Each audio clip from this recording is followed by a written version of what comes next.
This is the fourth video in our series of naming compound videos where we are looking at ionic compounds using stock system and not using the stock system, as well as covalent compounds and acids. In this particular video, we are going to take a look at this compound right here. And again, we start by looking at what comes first. This time we've got something in parentheses followed by 3. And we know from the previous video that NH4 is one of those polyatomic ions. If we look at what follows it, PO4, we also recognize that as a polyatomic ion. So let's go to our list of polyatomic ions and see what is bonded to what.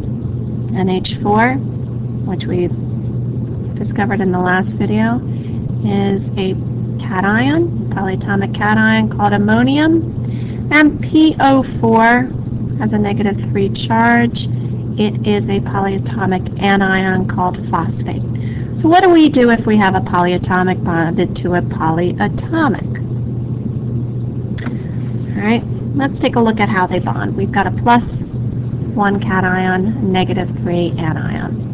We use a cross and drop method, and that's how we come up with the number of anions bonded to each. So we're going to need 3 ammonium ions to every 1 phosphate ion.